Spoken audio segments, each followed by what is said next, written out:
In the name of the one true God, the primordial benefactor, who is kind.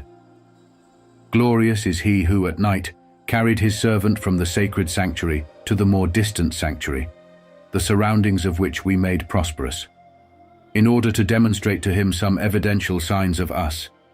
He, God, indeed hears and sees all. To Moses we presented the code and made it a means of guidance for the Israelites, commanding them to adopt no trustee other than me, the descendants of them whom we carried safely with Noah. A thankful servant indeed was he. To the Israelites we decreed in the divine master plan, twice shall you corrupt the world while occupying a position of great eminence. When the time of the first of these promises came to pass, we deployed against you a functionary of ours, one capable of extreme violence who swept through your homes. And so the first promise was fulfilled. Then we granted you a reversal against them and a second opportunity. We possessed you with wealth and underlings, elevating your numbers greatly. When you do good, you benefit yourselves, and when you commit evil, you, yourselves, suffer. When the final promise comes to pass, it will be for them to disgrace you, to access the sanctuary as had been done initially, and to shatter, in pieces, that which represents arrogance. There is a chance that your divine Lord will yet relent for you. But if you, on your part, live up to the prediction, we shall fulfill our devastating response. In the end, hellfire is where those who suppress truth shall be imprisoned. This Qur'an does indeed show the way to what is most upright. Give encouragement therefore to those who embrace it, those engaged in righteous activities. Offer them the encouragement that to them a huge reward is due. Offer them the encouraging news also that, to those who fail to embrace the life hereafter, we have decreed a painful sentence. In pursuit of virtue, the errant man courts that which is evil. Highly expedient is the errant man. We gave night and day two distinct features. We made the night's feature, its starkness. For daytime, we made its distinct feature, that of enabling clear sight. This, so you can pursue material benefits from God. The separation between night and day enables knowledge of the annual count and of keeping track of time. In this way did we order everything systematically. We tie each person's destiny to his neck. On the day of resurrection, we shall produce for him a record, which we shall lay bare. Study then your own record.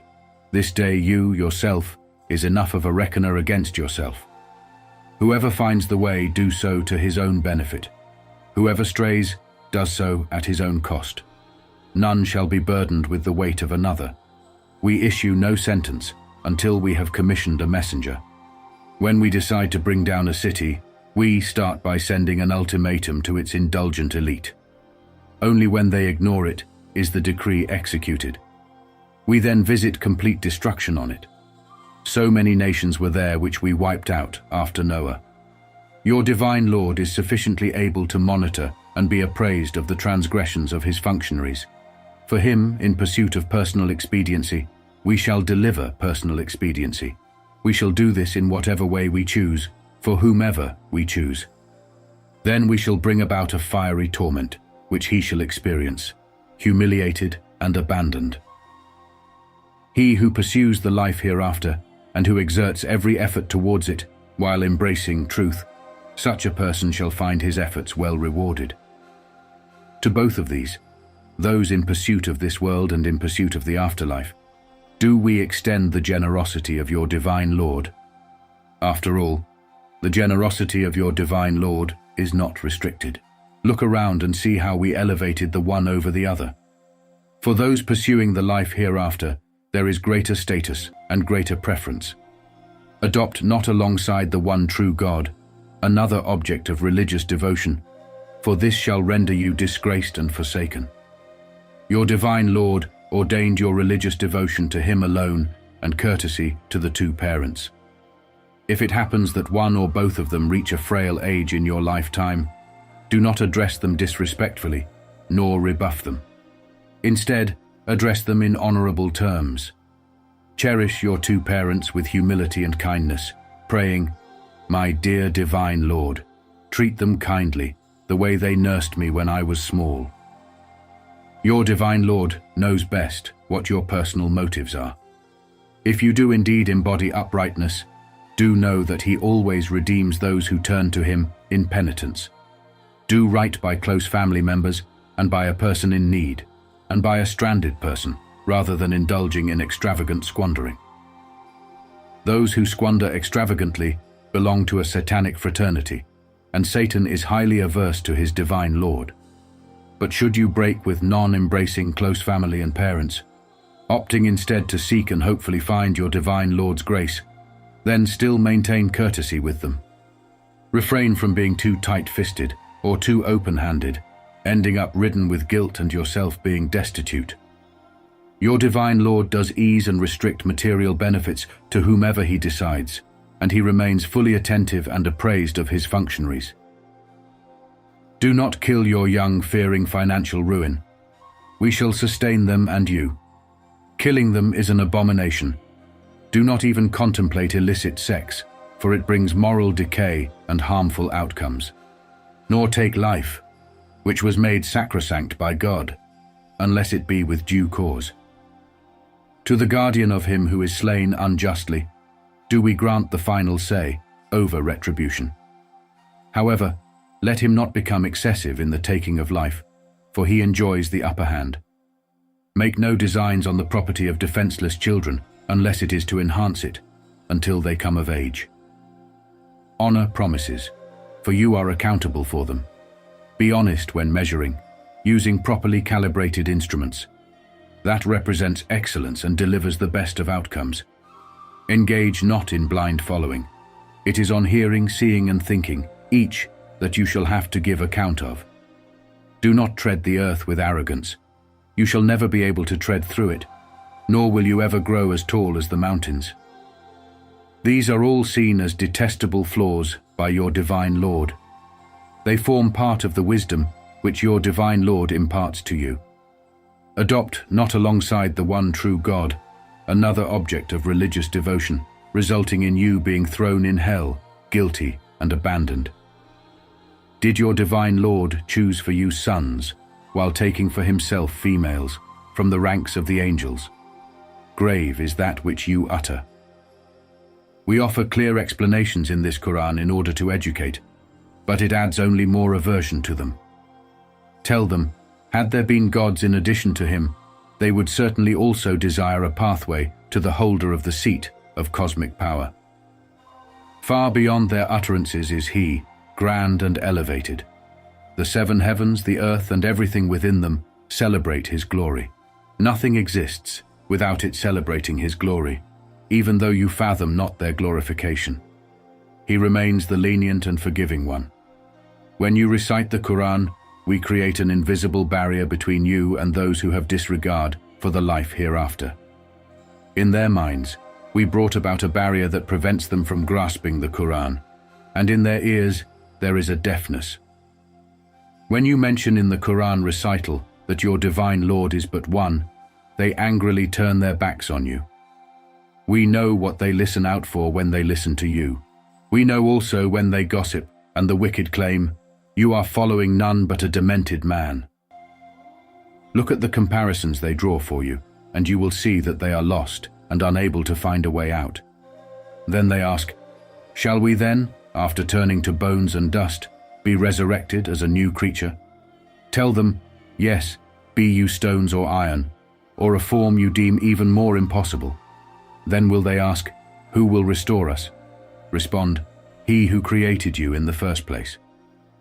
Then will they shake their heads at you and ask, "When will all this happen?" Answer them, "It could all happen very soon." That day, when he calls you, you will respond by praising him, realizing that your wait was but brief. Tell my devotees to say that which is most beneficial. The devil seeks to sow discord between them, and he, the devil, is a blatant enemy to the ordinary person. Your Lord knows you best. If he wills, he could show you mercy, and if he wills, he could punish you. We charged you not with legal responsibility for them. Your divine Lord is aware of everyone throughout heavens and earth. Some prophets we gave an advantage over others. To David we imparted the Psalms. Tell them, do then pray to those you adopt besides him. They lack any powers of relief for you or any ability to change your circumstances. Those whom they pray to are themselves seeking a way to their divine Lord, vying for his proximity, hoping for his mercy, and dreading his punishment. Your Lord's punishment is indeed to be avoided. No town is there that we will not let perish or damn with a terrible damnation before the day of resurrection. Such is it etched in the divine plan. Nothing prevents us from deploying extraordinary signs, except that the ancients repudiated them. To the Thamud people, for example, we gave the she-camel as a clearly visible, extraordinary sign, but they treated her with abuse. Now we deploy such signs only to instill awe. We've informed you that your divine Lord pervades all about humanity. The vision we showed you was only as a test to people. So also is the cursed tree mentioned in the Qur'an. We frighten them, but it only increases their gross obstinacy. Long ago we said to the angels, yield to Adam. They all did, except for Iblis. He said, should I yield to one you created from clay? He added, consider what you are giving honor over me. If you grant me respite to the day of judgment, I shall take control of all but a few of his posterity. God responded, be gone then. Whoever then follows you from them, hell shall be your recompense, and a well-deserved recompense it shall be. Go ahead and verbally incite whoever you are able to from them. Mobilize your steeds of war and your men against them. Partner with them when it comes to wealth and sons. Make promises to them. What the devil promises them, however, is only deception. Not over my devotees, though. No power do you wield over them. Your divine Lord provides sufficient guardianship for you. Your divine Lord is the one who propels the ship at sea, allowing you to pursue material benefits from him. So much kindness does he show you. When danger lurks at sea, all those you call upon vanish, except for him. Yet when he brings you safely to land, you ignore him. Ever ungrateful is the errant man. How sure are you that he will not collapse a tract of land beneath you, or unleash a hailstorm upon you? Then you will find no guardian. How sure are you that he will not return you to the sea again, then unleash a hurricane against you and drown you due to your ingratitude? Then you will find none beyond us to rescue you from it. We honored the progeny of Adam by carrying them on land and at sea, and by providing them with good things. We gave them an advantage over much of what we created. On that day, we shall call up all the members of humanity, along with their preserved record. Everyone being handed his life record in his right hand shall proceed to read their own record. None shall be dealt with unjustly in the least. He who is blinded here shall be blinded in the life hereafter, and further astray from the path. They were ready to entice you away from what we imparted to you, in the hope that you would change your position about us. They would then have adopted you as a dear friend. Had we not made you resolute, you may have gradually inclined to them. Had that happened, we would have made you experience a compounded penalty in life and in death, and you would be left with none to save you from us. They came close to intimidating you into leaving the land in order to expel you permanently from it. Had they succeeded, their stay there would have been but for a brief while. Such was the pattern of the messengers we sent before you, and you will find no alteration in our pattern. Convene observance from when the sun declines and into nightfall, and convene the early morning Qur'an rendering. Indeed, the early morning Qur'an rendering is witnessed. Spend part of the night in vigil with the Qur'an additionally. Your divine Lord may thus elevate you to a commendable station. Utter the words, my dear Lord, make my entry and my exit confident, and grant me from you a sense of authority to aid me. Announce that truth has arrived and falsehood perished. Indeed, falsehood was always bound to perish. That which we reveal from the Qur'an contains healing and benefit for those who embrace. To the wicked, it only adds to loss. When we favor the errant man with good fortune, he grows selfish and apathetic. But when hardship afflicts him, he falls into despair. Tell them, each person acts in accordance to his own situation. Your divine Lord best knows who is more firmly on the right track. They inquire about the soul. Tell them, the soul forms part of your divine Lord's command. The knowledge you are given is but scant. If we so wished, we could remove what we revealed to you, then you would find none to defend you against us. This is but by the mercy of your Lord. Great indeed is his benefit to you. Tell them, even if all of mankind and the jinn were to collaborate to produce something akin to this Qur'an, they would not succeed, despite their collective efforts. In this Qur'an, we explore every possible case for mankind, yet the majority persist in denial. They say, we will not believe in you unless you make a spring gush from the ground for us, or that you obtain an estate of date palms and grapes and make gushing rivers to flow in it, or unless you cause the sky to fall upon us in pieces, as you claim, or bring God and the angels before us, or unless you have a house of gold, or unless you ascend into the sky. Even then, we shall not believe in your ascension until you bring down a physical scripture for us to read. Tell them, glory be to my divine Lord. Am I anything more than a human messenger? That which prevents people from making an endorsement when guidance has come to them is their words, God sent a human being as a messenger. Tell them, if angels were walking the earth peacefully, we would certainly send an angel from heaven as a messenger to them.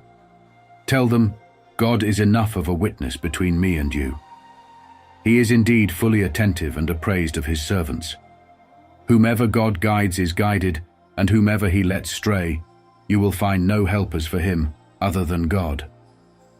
When we gather them together on the day of resurrection, they will lie, prone upon their faces, blind and dumb and deaf, with hell as their goal. Each time the fire abates, we shall increase for them its blazing flame. That shall be their sentence for suppressing our evidence and asking, when we are reduced to bones and fragments, will we truly be resurrected as a new creation? Do they not realize that God, who created the heavens and the earth, is able to create their likes? He appointed for them a term, of which there is no doubt. But the wrongdoers refuse anything but denial. Say, if you owned all the treasure houses of my divine Lord's bounty, you would try to hold tightly onto it for fear of spending too much. The errant man is indeed greedy. Previously, we presented Moses with 9 revealing signs. Ask the Israelites about when Pharaoh came to them and said to Moses, "It seems to me, dear Moses, that you are possessed." He replied, "You yourself know that none but the Lord of heavens and earth could be revealing this as eye-opening evidence. It seems to me, dear Pharaoh, that you are doomed." Pharaoh's aim was to drive them off the land, but we sank him and all those with him. After he was gone, we told the Israelites, "Inhabit now the land. When comes the time of the second and final promise, we will bring you forth as a compact group. With due purpose, we dispatched it, and with truth, it came down. We commissioned you only to give encouragement as well as alert. We made the delivery of the Qur'an into episodes for you to spread out its recitation to people over time. We sent it down in one revelation, however. Say, embrace it or not. Those who possessed knowledge before the Qur'an's advent fall down in prostration when it is recited to them, yielding. As they do so, they exclaim, "Glory to our divine Lord. The promise of our Lord is fulfilled." They fall prostrate, weeping, as it grows their sense of awe. Tell them, pray to Allah or pray to Ar-Rahman. Whichever you use, to him is due the best of titles. But do not conduct your prayer observance too loudly or too quietly. Seek instead a way in between those extremes. Say, all praise is due to God, he who fathered no son, reigns with no partner, and is in need of no redeeming ally, and celebrate his greatness.